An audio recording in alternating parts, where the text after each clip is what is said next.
Welcome to The Dead Life. Here's world-renowned medium, Allison DuBois. What do we have going on for you at The Dead Life today?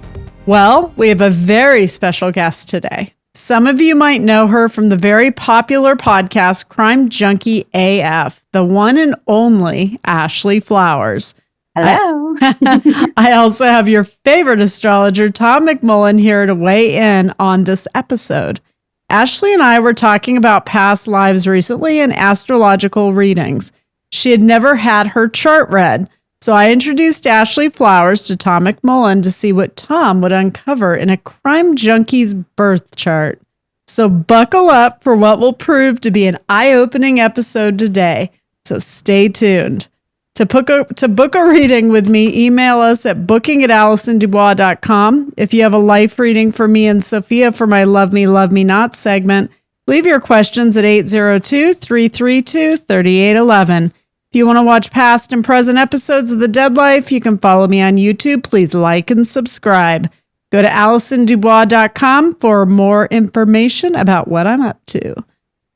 Tom gets so upset with me, so mad at me when I ask him to do that. But I think it's interesting to be able to take a chart and see if you can recognize deviance in a chart and how much of it is free will and learned, and how much of it is preconditioned energy that we came in with.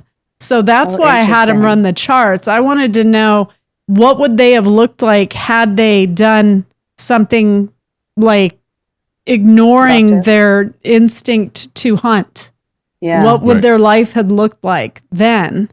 Have you ever done a really interesting one that you were like, oh, it would have been so different?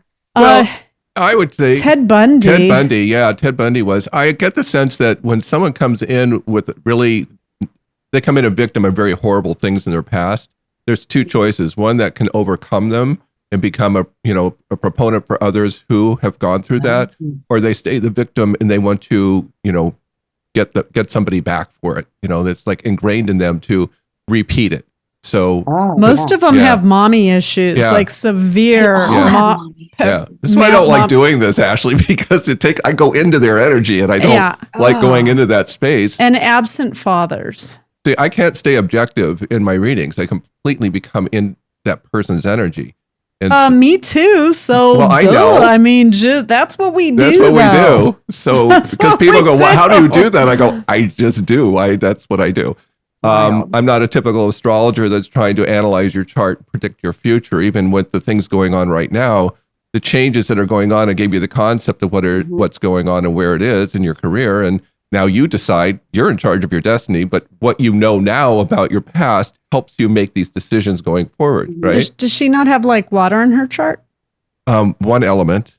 That's you it. said your water is super low. You do not know how to flow. She doesn't flow. You're super tense. Yeah, she's tense. She's not flowing. Do you gravitate to water signs? I'm just curious. Not in her house. No. Usually what you lack is what you'll start surrounding yourself with as energies, because you draw from their energy. Like, I don't know signs well enough to know. Okay, I guess I have to go back to your office. The thing we're weakened in elements is the thing we're personally working on in this lifetime.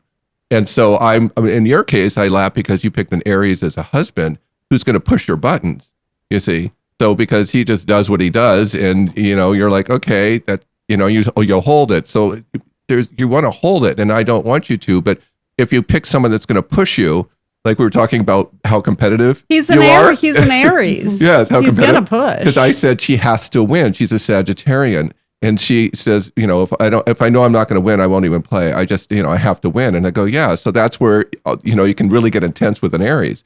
I like two fire signs together. Watch them on the dance floor. Hilarious. Oh, yeah. No, they're going to be very good looking. Hilarious. You guys were so fun. So, but, in her career, she's got Pluto moving into her house of career. That's a huge shift in her life at 36 years old. It happened starting about a year and a half ago. So she's going through the big transformation of how to reorganize and how to grow her career.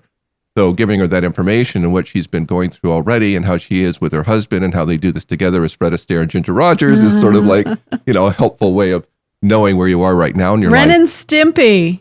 You're like Ren and Stimpy I together. like Fred Astaire and Ginger Rogers. And she's like, I like the prettier depiction. Yeah, Thank you very much. Yeah, because you're good looking. I don't know what your husband looks like, but it doesn't matter. You're good looking. Oh, so, Eric's good looking too. Of course, you didn't actually think Ashley would settle for less, did you? No, Tauruses are beauty snobs like Libras and Aries. So yeah, so you I love that you said that about him. I'll let him know. yeah. Well, Aries and Libra are beauty snobs, and Taurus is a beauty snob in a different way. They're not really, they're not concerned what other people think in their beauty. They just exude a earthly elegance, earthly energy, and you very fit the profile of a double Taurus, right? As I'm looking at you, because you're soft, you're curvy, your features are very beautiful, big eyes. This is very typical of a Taurus. She's energy. very sage looking too, though. She looks like she could have been a runner or an athlete. And that's such a Sagittarius trait with the legs. Yeah, do you have strong Oh legs? yeah, I got fixed. Like it's like we always say that it's like me and my mom. It's like the flowers trait or whatever. The Flowers, apple yeah, doesn't my fall mom far does it. from the tree. Yeah. Yeah, well, again, Taurus is a thick energy. It's a solid energy. That's why you have, 12 elements in Earth. It's most of your energy. So your body carries that. And then the Sagittarians are about hips and ankles. So that's what you have to watch for, because they are athletes, and a lot of tennis players, a lot of runners, a lot of people that and a lot. I laugh because a lot of girls that have thick thighs are Sagittarian, because it's the horse, it's the man on the horse, it's the centaur. So it's the horse part of the body, which is the lower half. Yeah. Isn't it funny how signs It's have so wild. They have physical attributes to them? I think is so interesting. But it makes so much sense because, and I might have told you this, Allison. I used to, when I worked at the hospital out in Arizona, I worked in orthopedics for a while. And just from like being in there for a couple of years, and like I would like room the patients, but like I knew what they were there for, and I had to look at their birthday every single time. And I would start clustering the people, like what they were there for by what month they were born in.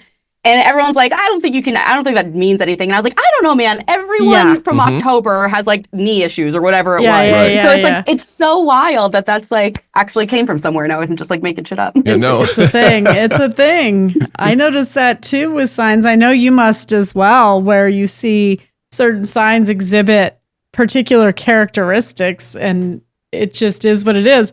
I had a guy look at me once. We were at AZ88. I was having martinis and it was Dish Nation. He worked for Dish Nation and he goes, guess what I am? Like, I feel like doing that when I'm out having a martini with my girlfriend, Tara Hitchcock, but cool. So I look at him and I said, your eyes are close together and your nose is pointy. So I guess you're Aries.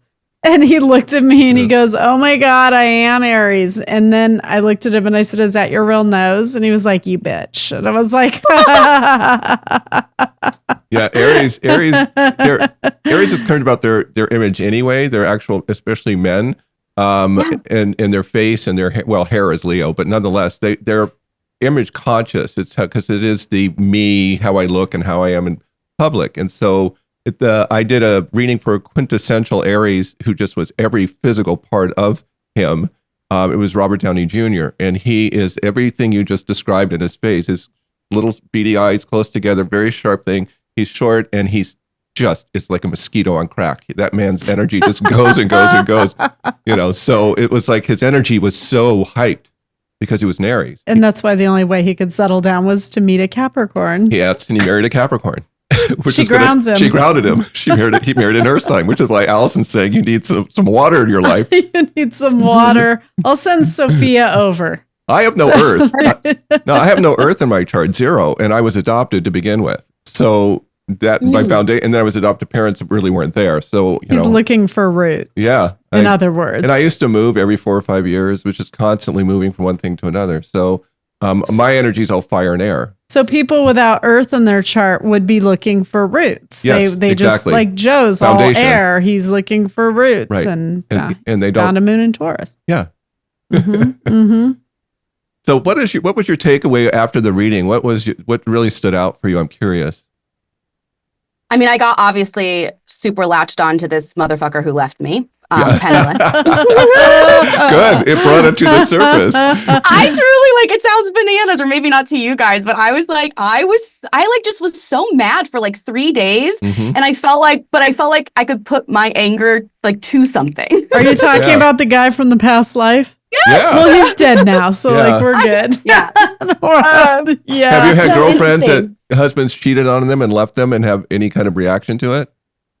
No, Okay. I haven't yet. Okay. She's still young. Give her time. Oh, I know. Yeah, you're very young.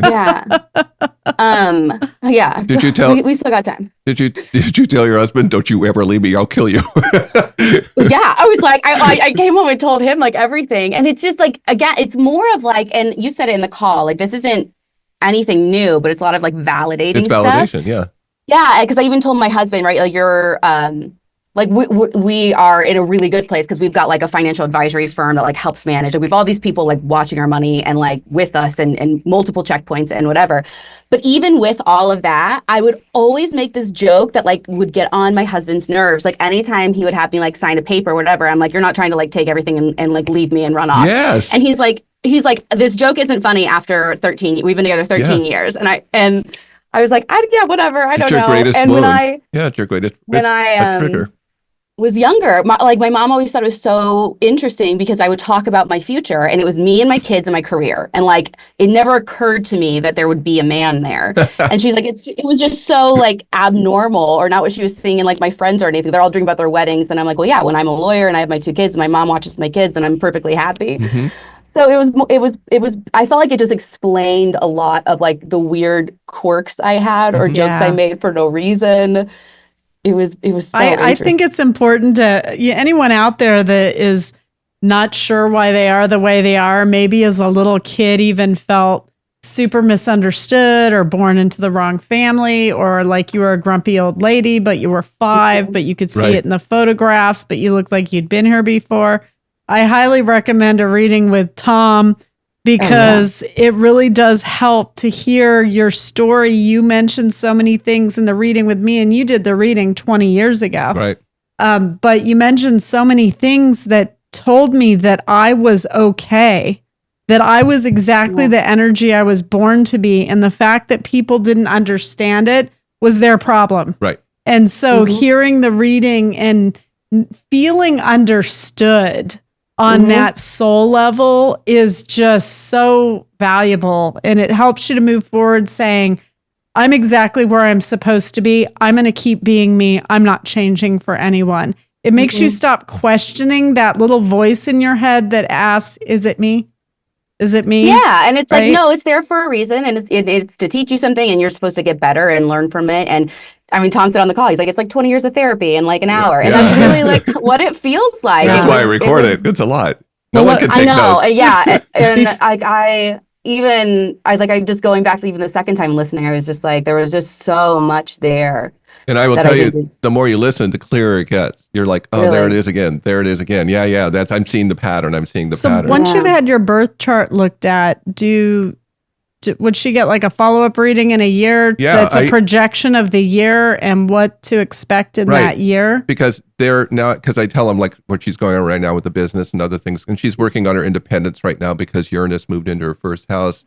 So these are the things she'll be aware of. And so after a year, how it applies, where things are still moving, and how you can still move through your life. It's like it's a life path. So you're not. This is the basis of the karma itself, but then where are you in it? What have you learned from it? How have you changed based on that information? And so people do get back to me sometimes once a year. Sometimes they're in it. They don't need any more information. It's like, I got this going now. I know where. It's like you said. It's like I finally figured I'm okay. I was validated, and now I'm just going to be me.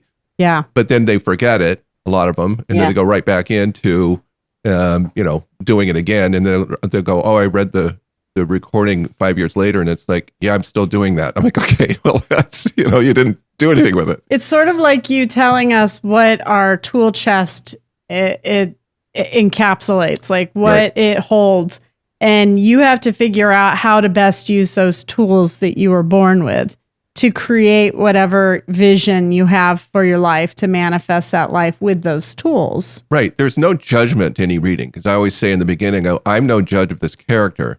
You're the judge. You're the one making the decisions, going through the story, and you're writing your book every day. You're changing pages. You judge Dahmer a little bit. Yeah, well, that was different. When I'm doing a reading for somebody, I don't do that. Tom, I'm kidding. Yeah, but Is there like a in your experience, how many times do people come back and try and fix? Is there like, in your belief, is there an ultimate goal we're trying to get to, or are we just like in this endless cycle and we're just going to keep doing it forever? Cycles of life, I think she's asking about. I mean, the thing is that people thinking we're going to get this done and be done. We're never done because nothing ends. There's no finite in the universe. Everything's an infinite. So we're constantly on a journey. Let me ask you about that then, because I thought at 29 degrees, you get a piece out of the lifetimes, because I'm 29 degrees moon in Taurus. I'm not coming back, remember? Doesn't mean you're not coming back here, because you may not come here, but you'll go somewhere else. Okay. That's the point. But if I'm at the party up there, that's cool.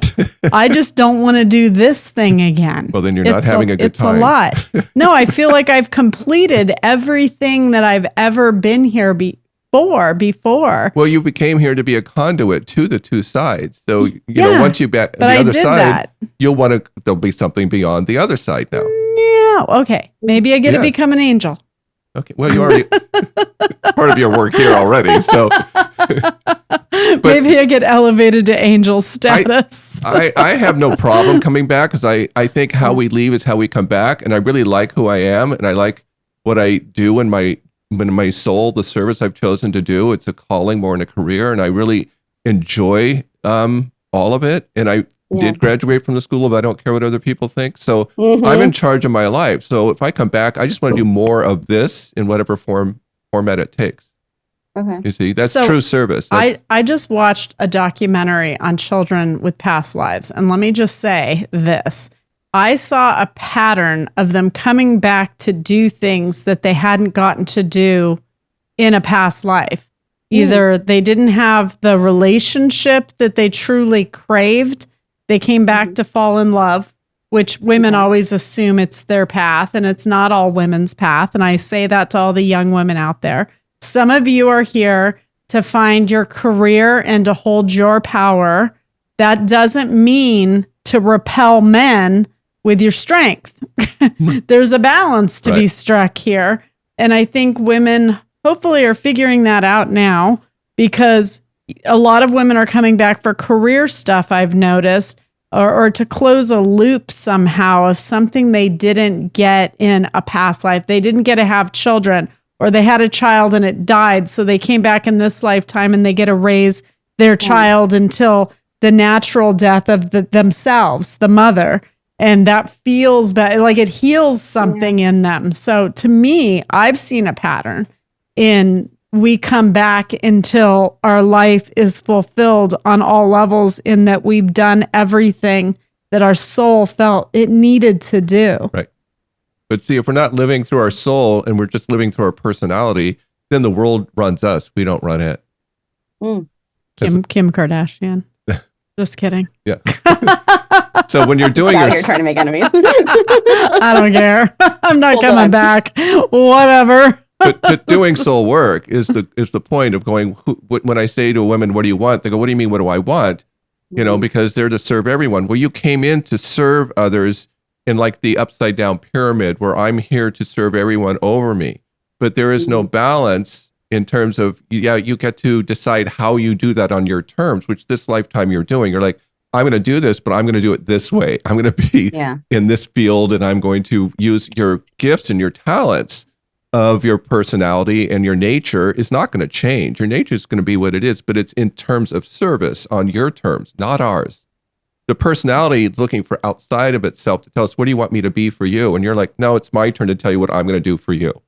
That's the difference. It's whatever your soul's journey is that you're going to do in this lifetime. You became a mother, you married the love of your life. You know, we have yet to see the rest of your life unfold, but career box, I think you could check that. I think you got the adoration of people who you resonate with. I find that important. It's confirming in that, you know, what we're doing matters because it resonates with other people. It makes a difference in lives. I think you might end with a very fulfilling life. I feel very fulfilled in my life. I wouldn't want different children or a different husband or a different career. And so I'm looking forward to haunting people and being on the other side and doing the fun stuff. Oh my God. So can you tell my listeners about your show? Because I know a lot of my listeners are very much into true crime. True crime, yes. Yeah. So, so the company I run is Audio Check. We've got a network of podcasts, but the two shows that I host weekly are Crime Junkie, which I do with my best friend, who we have the exact same birthday, just different times. Wow. And her and I host, and we have a whole team now of reporters. So we're like going out and finding cases that a lot of people aren't reporting on, getting really deep. And then I also host a show called The Deck, which is based off of they would make decks of playing cards where every card would have a different case on it that's unsolved, and they would pass them out in prisons trying to get people to talk about them, get it into the right hands of someone who knows something. And so every week we cover, we do original reporting and cover a case on the deck as well. So those are the two shows I host weekly, but we've got a whole slate of shows, investigative shows, weekly shows. I wrote one book. I'm writing my second, but that's just a fiction novel. Oh, good. All Good People Here is my first one. And then my second one was called The Missing Half. And it's gets to be all the mystery with like the lowest possible stakes because it's not real and it's very fun. I'm so glad you're doing that because that's the creative side I want you get the water from, because that's where you get the water from, is the creative side of the story. Yeah. Oh yeah. That means you can't analyze it, because when I told you this, I said, when you're doing something creative, it comes from the intuitive. You feel it and you see it. And that's how you tell a story. And so for you, it doesn't have to have an outcome out of analysis to some end result. You get to take us on a journey with you through the character. Is there a case? It was interesting when you said that because, go ahead. I was going to say, go ahead and answer his question, then I'll ask you, because I don't want to ruin your train of thought. Well, no, I was gonna say, when you talk about even writing, but even in like the cases that we do, the episodes that I write of true crime, I'm having such a hard time because, we're trying to train up all these, we've got a whole team of reporters and writers, and they're trying to get closer and closer to how I write. And you told me I was like, I'll edit things to death. I'm still like edit the scripts to death. And I'm trying to like tell, they want to do all these workshops. Like, how do you actually how do you write the story? What's the structure? How do you decide? And I'm like, I can't put it to words because truly, like, once I have consumed everything and answered all the questions in my brain, like I just know how it's supposed to come out. That's and right. I don't know how to explain that to anyone. Intuition is knowing without knowing how you know. That's the definition. Yeah.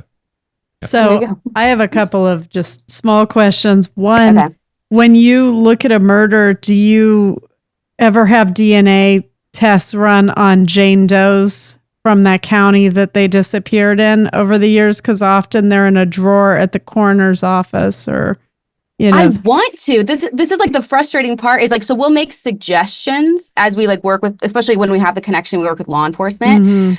But like, that's the frustrating part about being in the position we're in, is we can draw a lot of attention. I've got a team that can like work on a case for a year, and it's the only thing that they think about, whereas a detective is working on 20 cases or whatever. Right. And so we'll see the things, but we can't actually do anything. We don't have the investigative power to make any of it happen. So the Jane, I think the Jane Doe project, and you'd have to, check this out, but I think they do.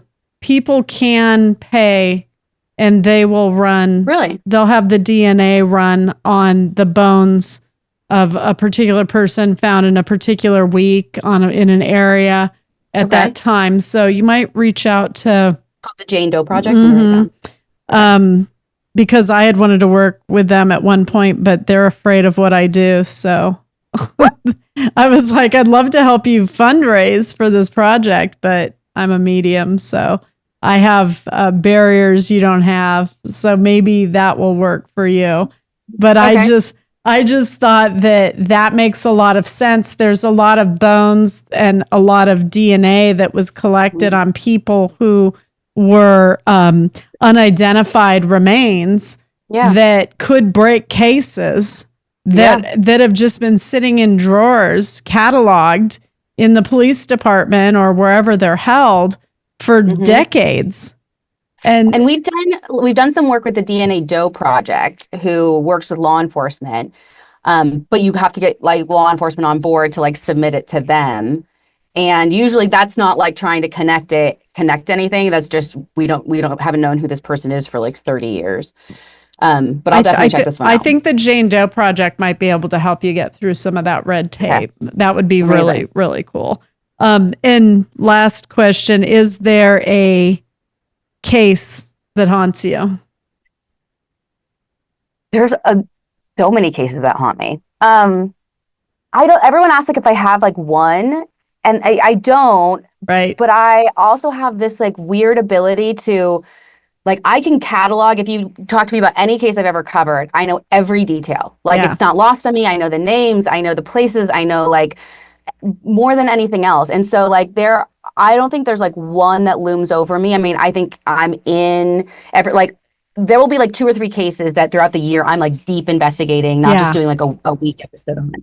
And so I think those are the ones that pop up the most. But I mean, I'll think about an episode out of nowhere that I did 3 years ago. I always had a propensity to save children. It was the children's cases that I was the most drawn to. I'm so drawn to children's cases, and people don't want to listen to children's cases, but I'm like, all the more reason I'm going to make you. Well, it's weird because protect them. It's too real for people to listen to those cases, yet it's easier for us to be silent and watch them be sacrificed. I don't understand that. But to me, it's like the stuff that you hear in the cases, like it's like, I always thought they were horrible, and I get it. People be like, well, once you have kids, it's worse. And I'm like, it is worse. It's so much worse because you picture your kid. Yeah. But I'm like, if you don't talk about what happened and all the stuff that led up to it, and like, how does anything ever? How do laws change if people don't get angry and want them the first time there's an offense, they don't get out again? Until it gets to that point, you're going to keep getting the repeat offenders out there committing these crimes. It's really sad. It's preventable. But one of the cases that I'm like really deep into right now is actually one of the ones we'll do our mystery weekend. I want to have you look at because it's in Washington. Okay. And it's unsolved. We've been working on it for a while, and it's a very, very strange one. I don't want to tell you too much. Washington's had a lot of killers. Washington and California have a lot. It's their justice system. They've got a revolving door. It's a real easy answer. That's why California, I believe. I was blaming the woods and the weather. What's in the weather? The statistic on California back when I was living there many years ago, actually, it was you serve a fifth of your sentence. And most cases go cold within 72 hours in California, so they just get put on shelves. So California, if you're going to murder someone, that's the place to do it. They don't have the resources for the cops, and killers know these things. This isn't a platform. Everyone does to now. tell killers where to go to do their job. They already know. They know. Do you know how much jail mail I got when Medium was out? I mean, a lot. Oh, no. Oh yeah, a lot. It's all stamped from jail mail. She's a tough broad. Well, she could take a lot. I am. Yeah. I am. Well, where can people find your podcast? Is it Crime Junkie or Crime Junkie AF? Both. So Crime Junkie AF is episodes I'll do on Crime Junkie. So Crime Junkie AF, I'll interview people who have worked in the space or on a specific project, things that I'm just really interested in that aren't John necessarily Bonet's dad. a case. Like John. Oh, not a case. Well, yeah, but it could be related, or it could be like someone like you who's like worked in the system, and I've interviewed like people who have like really cool jobs. So Crime Junkie AF is really like my like curiosity little subset of Crime Junkie, when it's like it's not one specific case we're talking about, but I'm like dying to talk about the information. Yeah. That it was just kind of a different format. And then Crime Junkie is where every single Monday we're there with a new episode, and you can find it wherever you get your podcasts. I love that. And I wanted to thank you for this water. Oh, did you get it? This open water, because I had it in your green room when I was in Indianapolis, and I was like, that is the most delicious water I've ever had. I know when you texted me, I was like, I don't think I've ever asked anyone for a water brand, but like, I'm so in. I'm glad you love it. You know, I was like, microplastics, blah, blah, all that. Now I've got aluminum. I'm like, great, problem solved. So thank you for that as well. So open water, send Crime Junkie and the Dead Life more water, please. We're thirsty folks. So big thank you to Ashley Flowers and astrologer Tom McMullan for joining me today. You can also find you on Instagram. Ashley Flowers. Okay, great. Nice and easy. Easy to follow. Okay. And Tom at tommcmullan.com to book readings with Tom. So thank you, Master Astrologer Tom McMullan. Always, Allison. And thank you to my listeners. Tune in next week for a fresh episode of The Dead Life. I'm Allison DuBois. This is The Dead Life. And to all of my believers out there, don't stop believing. Join us next week on The Dead Life. And don't forget to subscribe now to get notified of every new episode.